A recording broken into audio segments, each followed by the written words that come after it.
For family hatchback buyers bored of the humdrum, the crossover sector has been a revelation. Invented by Nissan with the Qashqai a decade ago, it's been on the up ever since, with no end of rivals to the groundbreaking Nissan cropping up.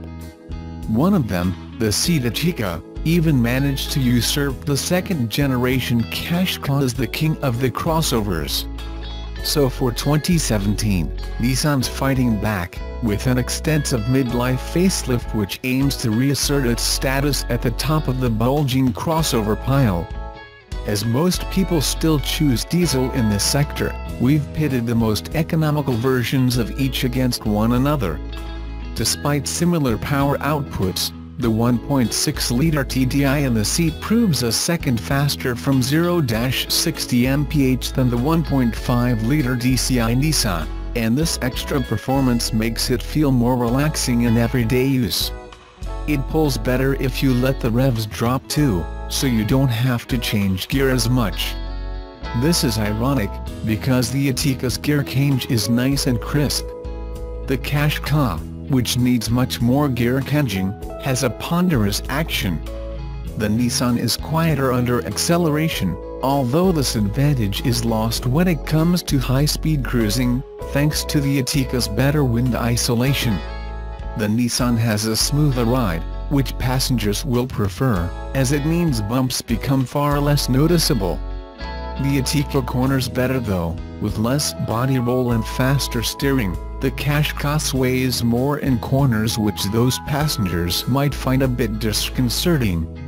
Practical, comfortable interiors are essential crossover fare, and both deliver here. They have multi-adjust driver's seats and steering wheels, although the Ateca will let people find a slightly more perfect setup than the Qashqai. Its controls feel more solid too, but the Qashqai's interior looks classier, with nicer trims on the doors and dashboard.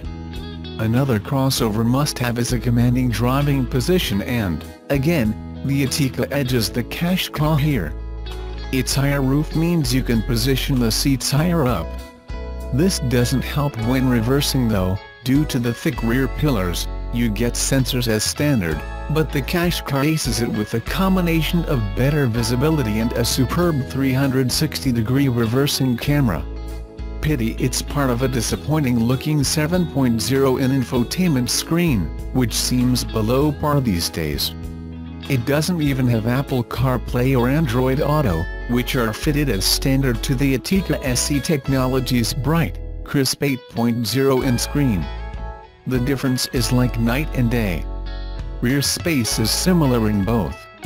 The Qashqai leads the legroom race, with the Ateca bettering it for headroom and overall amount of glass. The light and airy feel this gives significantly helps the feeling of space. The seat has a big boot too, with its 510-liter capacity and practical shape taking 8 of our test carry-on suitcases. The 430-liter boot on the Nissan could only take 6 cases. All of this makes prices something of a surprise. Again, the Ateca has an advantage here, of £1,200 on paper and probably much more once you start haggling. It has better retained values too. The Nissan both costs more and will lose more, and is also the pricier model to service. Add it all up and, after 3 years, the Ateca will cost you £4,000 less. That's an enormous advantage. It is partly reversed if you're a company car driver, though. The lower CO2 emissions of the Qashqai mean fleet drivers will pay £500 less in tax over 3 years.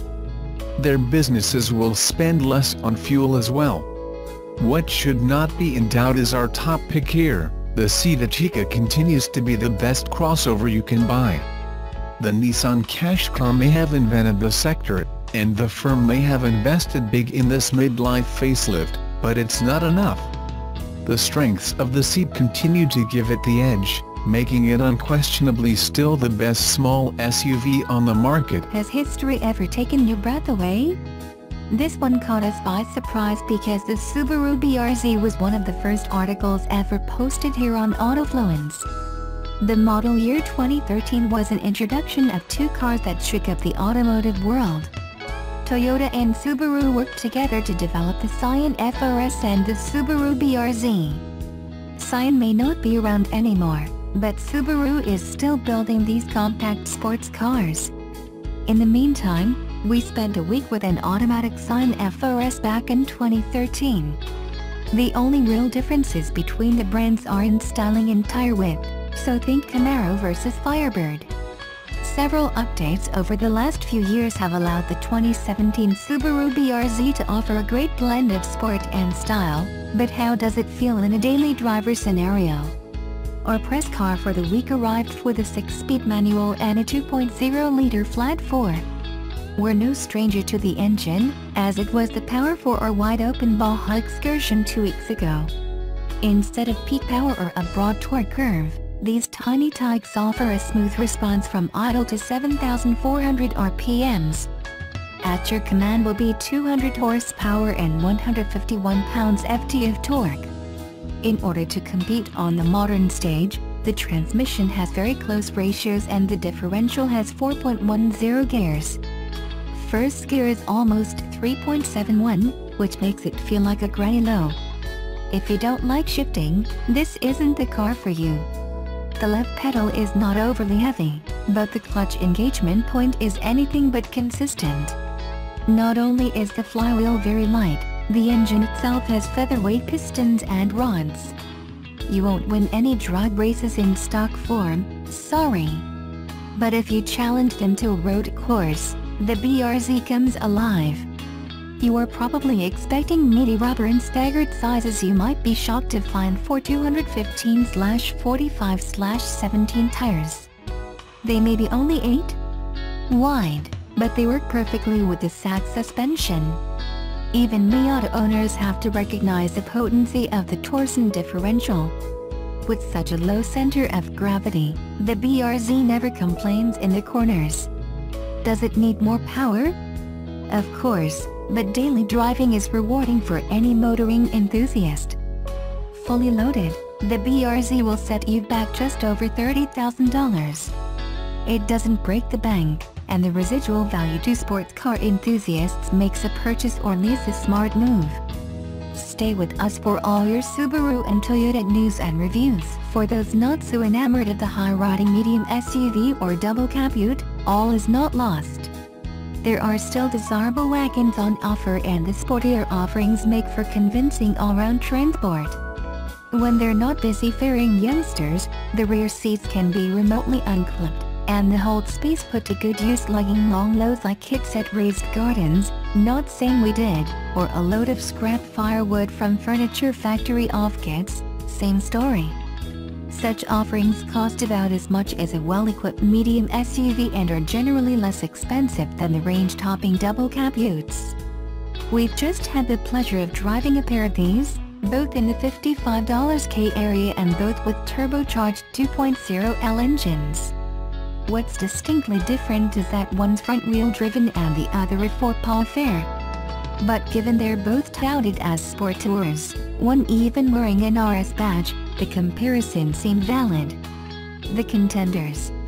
In one corner, from the European juggernaut that is the VW Group, or more specifically the Czech carmaker Skoda, we have the Ford-lifted Octavia RS wagon, powered by a 169 kilowatts engine, up 7 kilowatts on its predecessor, that you might also find under the bonnet of the ever-popular Golf GTI. That's hooked up to a 6-speed twin-clutch transmission and offers all sorts of driving strategies, with paddles for the control freaks, and 5 driving modes. While none changes suspension tune, the modes alter engine responsiveness, steering heft, and even exhaust note. On Sport, the sound enhancer delivers, and it's never overdone, so we just left it like that. There are also separate D and S settings for the transmission, so you can alternate between sport and drive. In the other corner simmers Subaru's refreshed Levorg. The minor facelift gives new alloys, grille, front bumper and headlights, while beneath the Bilstein suspension has been tweaked. New cabin technology includes a front view monitor to help with parking proximity, and a rear view mirror camera to help with clarity if the back seat is full of would-be NBA players. There are also better brake pads, an auto-on electronic park brake, a new 40/20/40 split rear seat, a 10-way driver's seat with dual memories and adaptive headlights with DRLs. A new lane keep assist function does just that. Subaru has increased the price by $1,000, so the lone GTS model now goes for $57,990. As before, Subaru's EyeSight ensures active cruise with a stop-and-go function, autonomous braking and collision warning. There's also the usual stuff you'd expect mirrored by Octavia spec, like ABS, ESP, dual-zone air, sat-nav, 7 airbags, comfort entry and LED headlights. They both have sports seats with heating, but in the Subaru there's also full leather upholstery, an electric sunroof, and permanent 4WD is standard. Both get torque vectoring by brake. Octavia retails at $52,890, but leather trim adds $2,500 and there's a similar cost for power seats up front, closing the gap.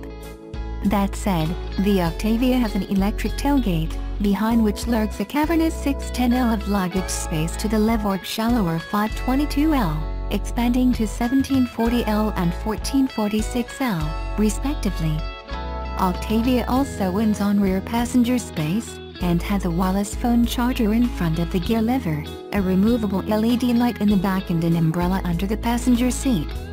Plus it comes with Apple CarPlay and Android Auto, neither available in Levorg. Aside from the slight size disparity between these two, the Skoda is taller, longer and wider than the Levorg. The other notable difference is that the Subaru uses a CVT, or Lineartronic in Subaru speak. These devices are increasingly sophisticated. Depending on the mode chosen, it works as a 6-speed auto or an 8-speed manual. Aesthetically, neither would be contenders in a body beautiful 2017 competition, but then both Subaru and Skoda tend to go their own way in a styling sense. It's a case of function over form for the Skoda. You don't achieve gobs of load and passenger space by creating a hunkered form more along the lines of the Levorg. Not that it sets any new style trends either, its gaping mutterbox intake slot is about as modern as Fast Post. On the safety front, they're both brimming with the latest active assets and are NCAP 5-star crash rated. The experience. We drove both of these mainly in dry conditions, a miracle given spring conditions in Auckland. In the wet the front-wheel drive Octavia can light up the fronts, but it's much less noticeable in the dry, except when using launch control. With less slip we managed better times without. Skoda quotes 6.8 seconds and the best of just under 6.5 seconds means Octavia is nipping at the heels of VW's GTI.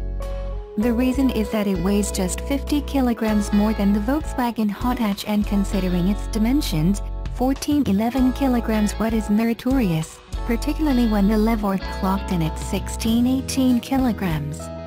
It really needs its extra 28 kilowatts and AWD to compensate, and even then is pipped, barely, by the RS.